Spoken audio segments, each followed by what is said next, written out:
Hey everyone, tonight is a very special video. I've been wanting to do it for a while. It is a behind the scenes of Outlaw Radio, which my husband Brandon Brown runs. He is the host and the DJ of Outlaw Radio. So if you guys have listened in before, he's the one that you've seen in the videos and the one that you hear on Outlaw Radio. Tonight he is doing an interview with legendary pioneer and DJ producer Tony Alverez, or Tony A. the Wizard. It's going to be an awesome interview. He's got an hour, if not more, to do the interview that Tony's given him. So I hope you guys enjoy. And like I said, if you like what you hear in the video when he's doing the interview and that, remember he also plays music throughout.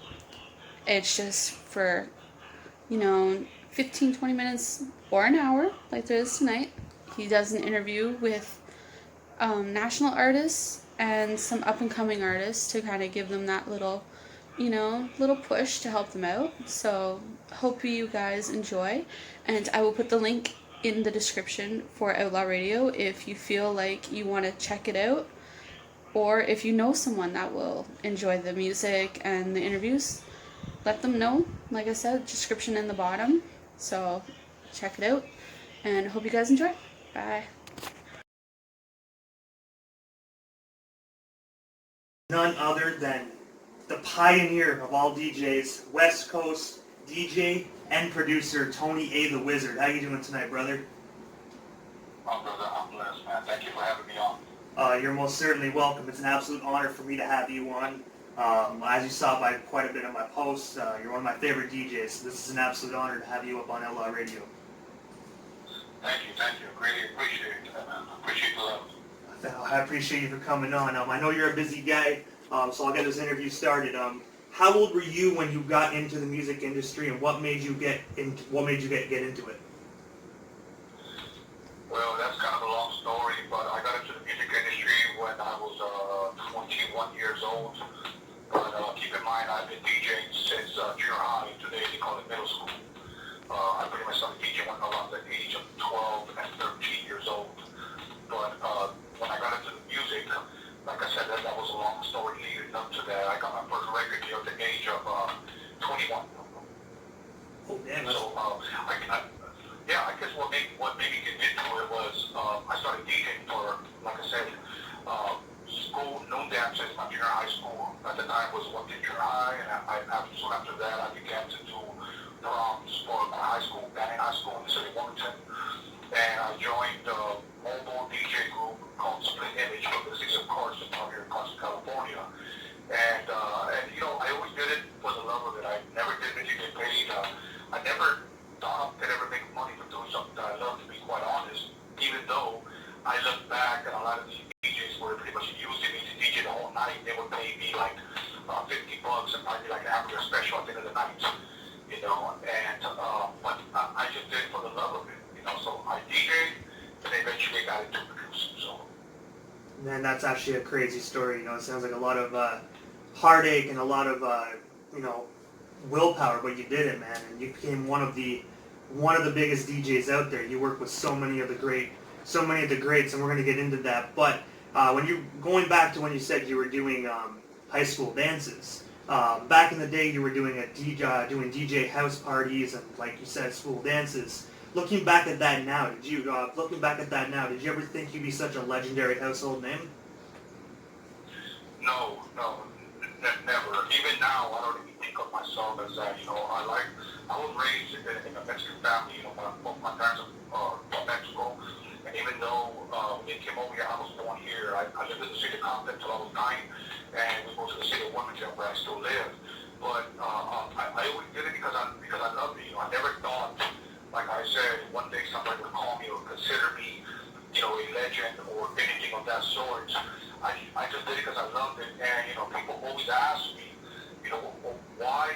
Or how did you become so good, or a DJ cutting and scratching, and how did you know that was one of your gifts? And my answer was simple. I just said it came easy to me.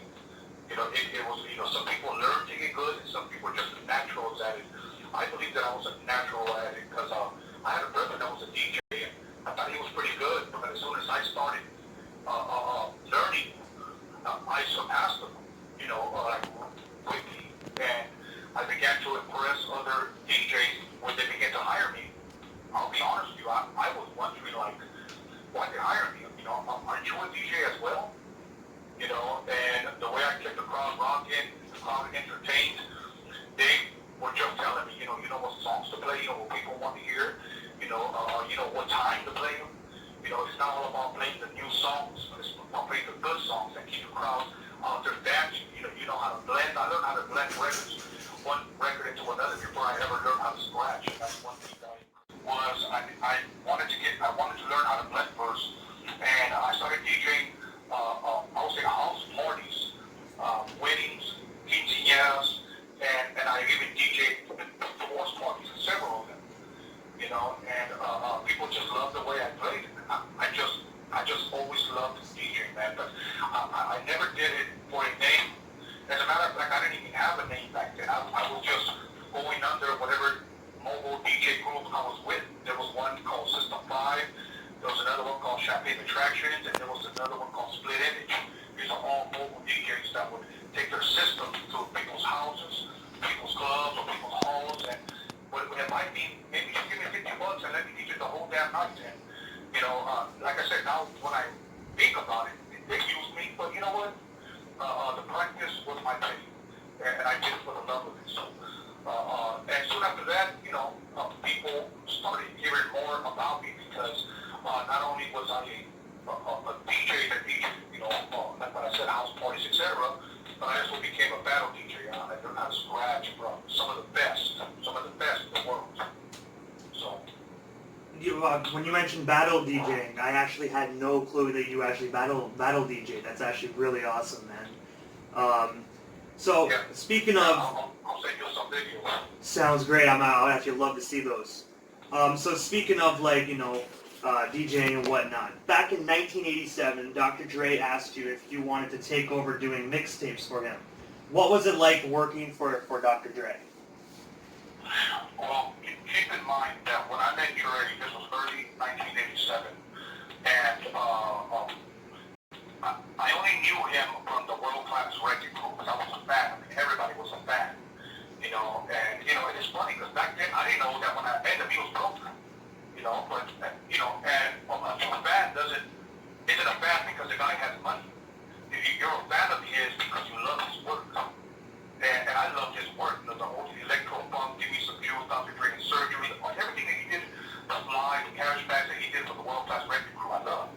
So when I met him, I was a huge fan, and he had been doing mixtapes for a Japanese mentor from the city of Whittier named Steve. And I'll leave it at that, but let's just say I didn't stay quiet. And I still got paid. Well, it's like you said, at least you got paid, you know what I mean? I hope at least the fans enjoyed it, you know what I mean, at least. And as long as you guys did the countdown, it's all that matters, right? Right. I'll leave it at that. Even though, like I said, I was literally asking him while others were rapping what song to be playing next. I don't know, play whatever you feel. So you know what I did? And now, put up another one. While we're up on stage. So you started messing with him too, right? That's funny. Yeah. Well, it's the best way to do it. If he's messing with you, you might as well mess with him, right? Tit for tat. Yeah, and that was it. That was it. But I like to have shows planned out. Exactly. That way you have a game plan. You have set in stone what you're getting into, what you're doing. That way, if there's any mix-up, you actually know a way to fix it. Right. All right, so I got two more questions because I know the hour's almost up. But now we're going to get into, out of your DJing career, you this past year you created your own company called Tony Vision. What's the story behind that, and what services do you offer? Well, when I first started came up with Tony Vision was because I was about to do this documentary, the Rodeo Mixtape Mixery, that's what we're calling it. And that name was actually thought up by my boy Daniel Jones, my boy DJ, which I give him all the credit because he was just making something different.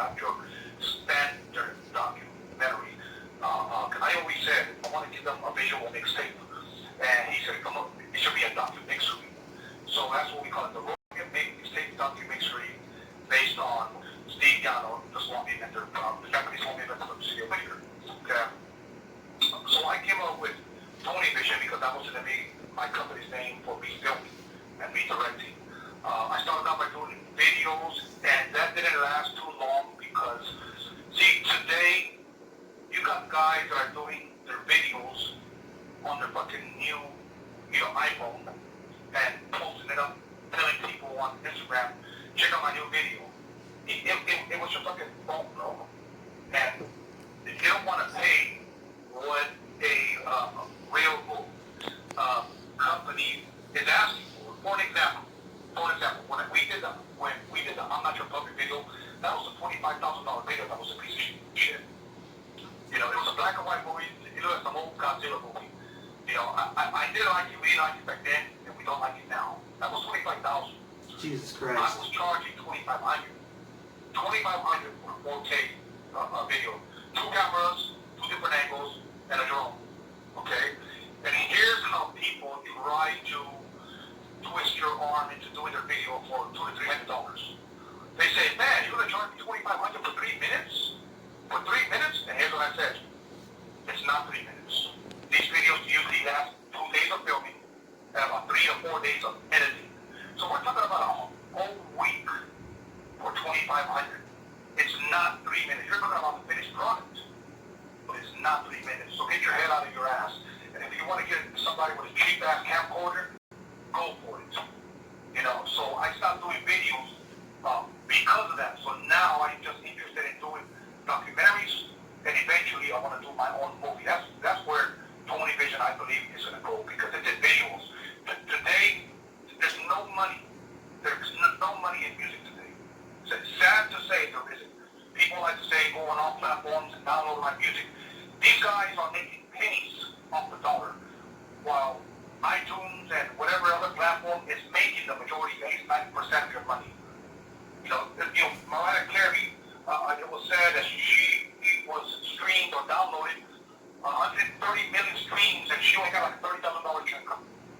Shit. And I know with Spotify. Oh, sorry, go ahead. And she's barely making that kind of money. The local rapper on the street ain't making shit. So, man, please don't believe the hype. I'm not saying don't support them, but don't believe these guys that buy fake money, fake jewelry, just for Instagram pictures.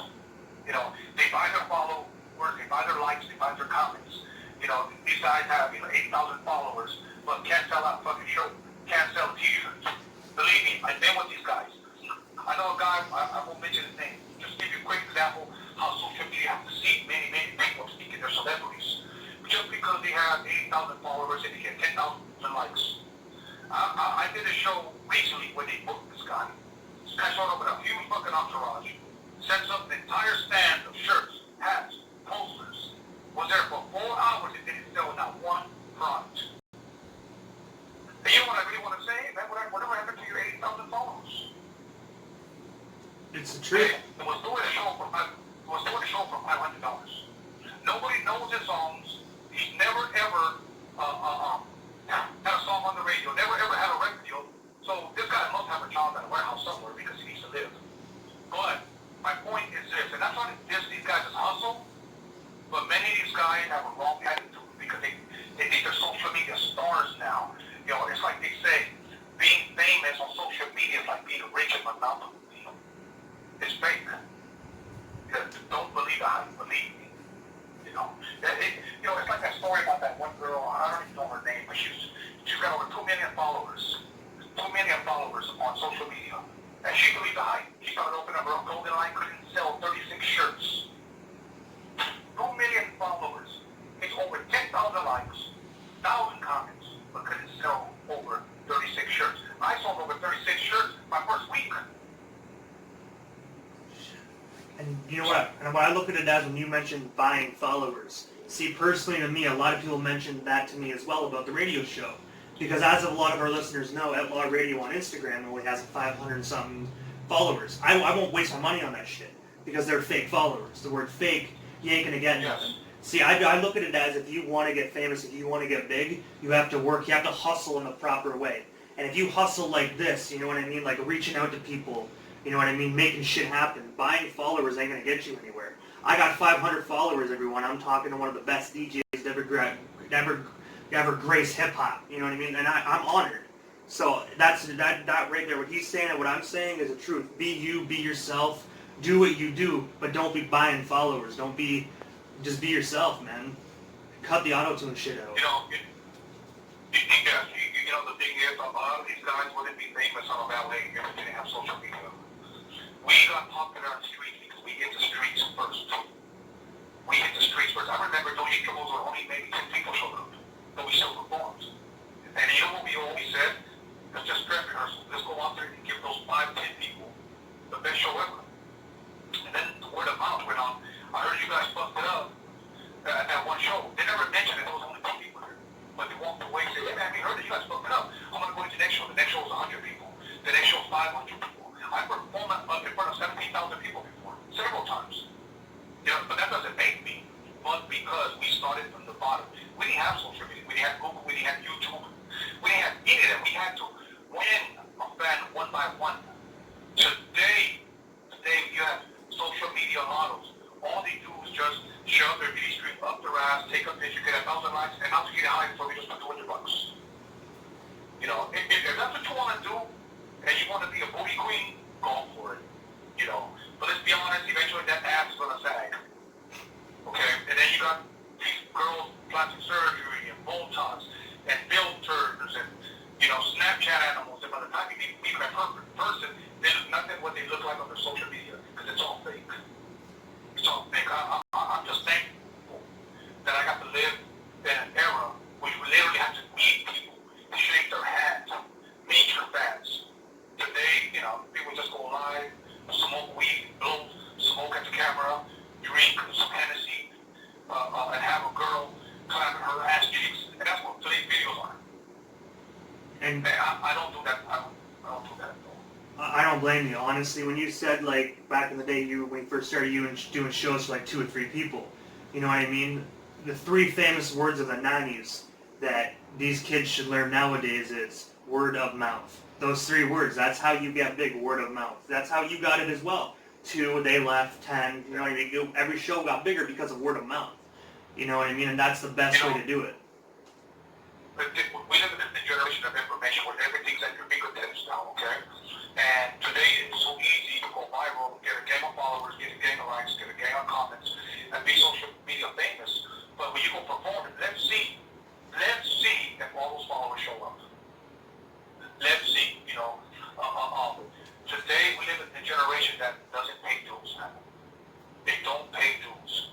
They just want to get on social media and blow up. Social media is good to a certain extent. Most rappers today, let's be honest, have no history and they want to make it. They have no history because they haven't paid any dues. And I don't hate on them. And here's what I tell people, and this is a message to them.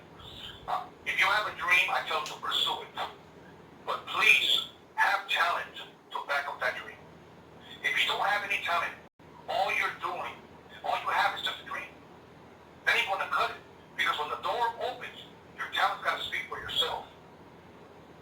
Exactly. So if you have a dream, pursue it, but have the talent to back it up. See, there's a quote that I read years ago that says this. I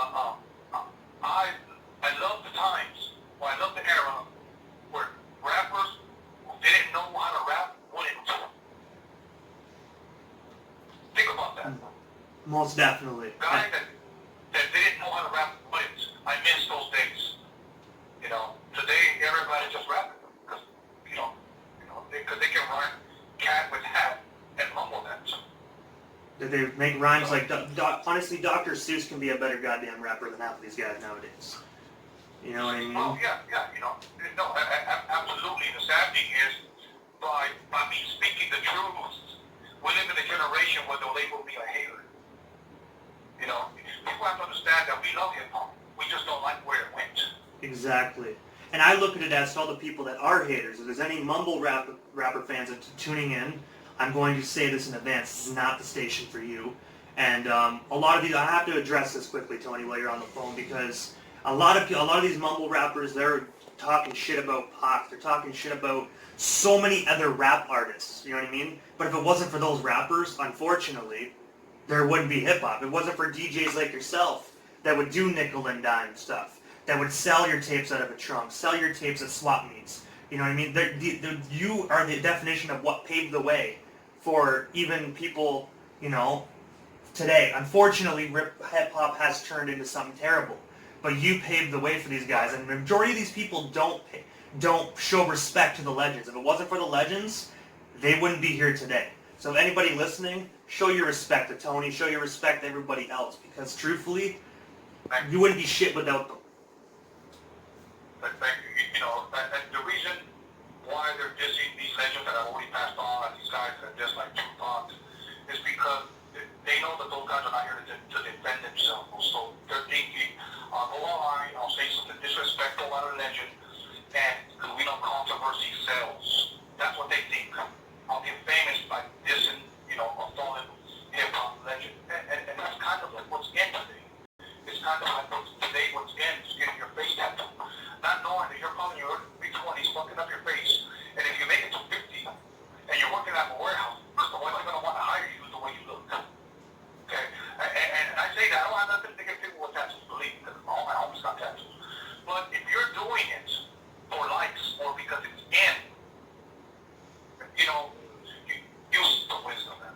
Exactly. Use the wisdom. That's all I'm saying. You know, and by the way, I'm 51 years old, man, and I grew up in a gang-infested neighborhood, bro, and I'm still alive, and I have tattoos. Thank God for that. And I have to say, man, I'm really glad that, you know, you made it through that part, because I'm really blessed to actually been able to listen to your mixes, listen to your high C days, followed your career. I'm actually happy that I'm actually blessed to be able to talk to you. So I'm glad that you made it out of there, man, and you made it big, man, because you are one hell of a great DJ. Thank you, brother. Thank you, man. So the last question I got for you, this is about your new docu-mixtory. You're coming out with the Rhodium mixtape docu-mixtory, sorry. How did that come to be, and when can we expect it to be released? Well, I'm going to give you, first of all, the date that we're expecting to release it. Okay. It'll be out this year. We are shooting for November 1st. Now, it came about because, rest in peace, Steve Gallo passed away. It's going on 5 years now, okay? And he passed away, and the vision was simple, not to allow his name to get lost in West Coast hip-hop history, because he was a huge contributor to West Coast. Think about this. He had a future billionaire making mixtapes for him, not just 1, 2, 3, many of them, and hanging out at the Swanee stand. A future billionaire, one of the biggest and most influential groups ever, rapped on his mixtapes. No one else can say that. No one. And him being Japanese in a predominantly black industry, I believe is not given the credit that he deserves. I believe not just him, but there's a lot of people that contribute. But people, when they hear me say that the Rhodium Swami in the city of Gardena is the home of the West Coast mixtape, they try to debate that, but I always say, give me a larger collection that has came out during that time that has these icons on it. And they can't. Okay? Every single artist, this is what makes this story so unique. A.G., Second to None, I.C., DJ Quick, Tolo, J.J. Pat, Michelle A., Ice Cube, Dre, Easy, Q, etc. All of those guys eventually went gold or platinum. I've had gold and platinum artists on my mixtape before they ever went gold or platinum, bro. Who else can say they did it? Who else can say Dre came to my house? Q came to my house. Easy-E came to my house. Who else can say that? And me being Mexican? I mean, think about this as it is. Name me another Mexican duo, a black and a Mexican on the front cover of an album before me and I.C. I'm gonna be honest, I can't do it. I can't actually name any. Like honestly, when you say that, I picture the High C cover. I really do. That's all that comes to my mind. Yeah, and I believe we were breaking ground with that. You know, and I don't say this braggily. I don't. I really, really don't. But I just think when you speak of facts, you have to speak of them. And I'm very, very passionate about my career and my work.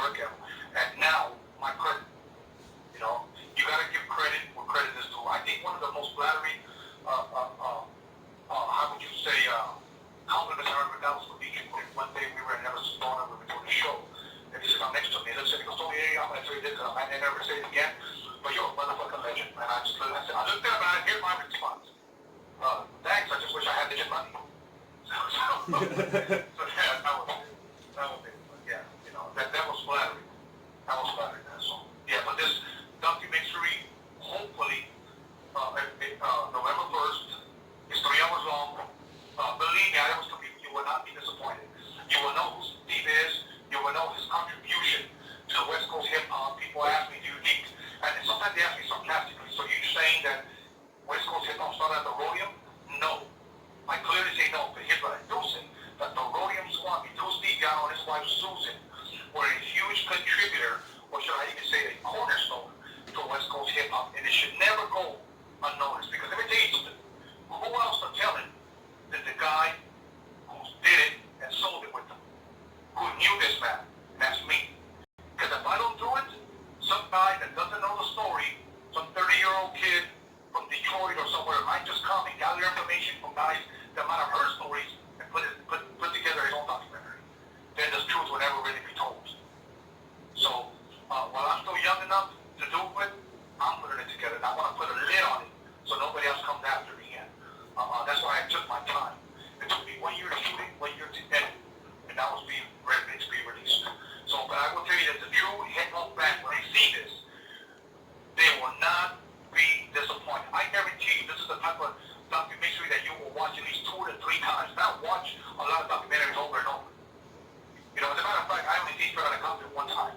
I loved it, but I only seen it 1 time. I watched mine at least 10 times, bro, and it's 3 hours. Because I love what I put together. People ask, why did you take so long? Because there has to be a hit. It cannot be a miss. It has to have everything in it as well, you know what I mean? A lot of these documentaries, they touch base on a lot of the key points, but they always like have flaws or miss a few things, you know what I mean? And that's why you took so long, because you want to make it authentic. You want to make it 110% true.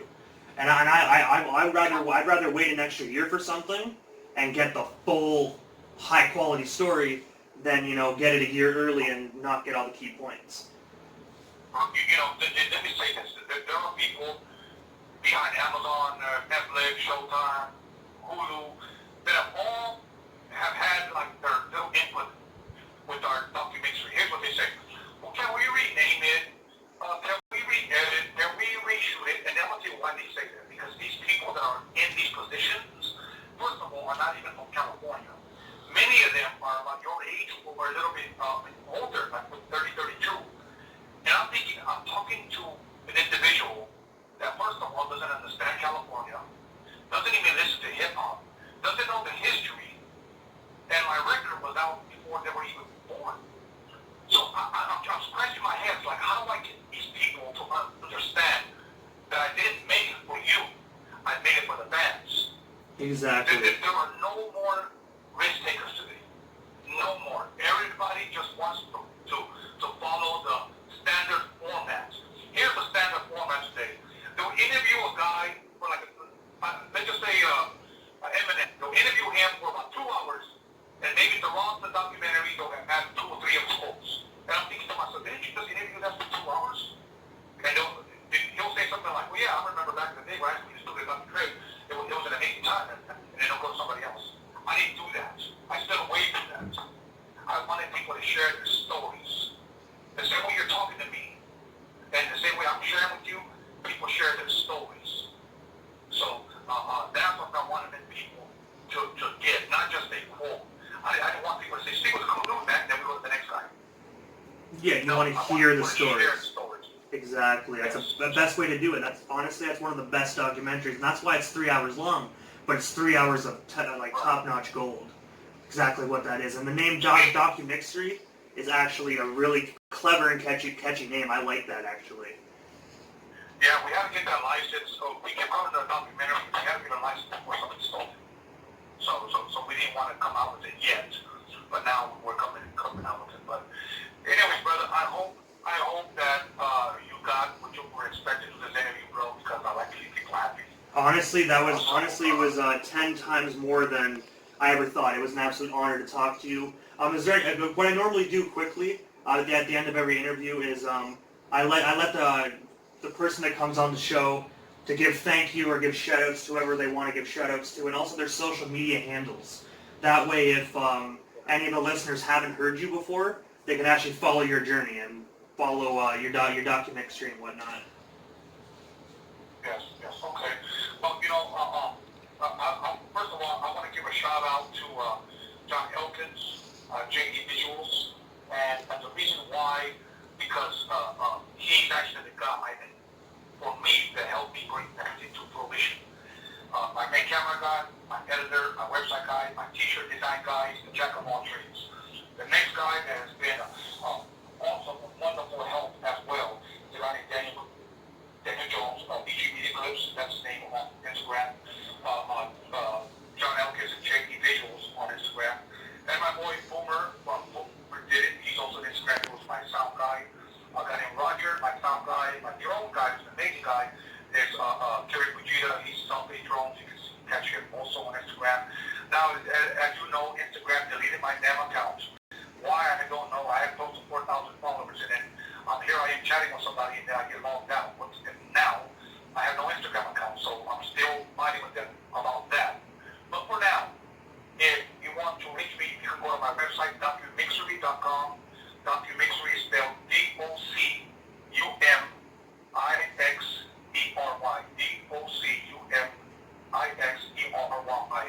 There, it will take you to my Facebook. It will take you to my downloads, my shirts. It will take you also to my YouTube page, my Tony Vision, and it will eventually take you to my future IG. So that's where you can reach me at on documixery.com. It has all my platforms on where to reach me there.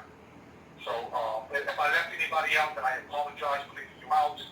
But you know what, man? I'm just thankful, and it was a pleasure being here with you, brother.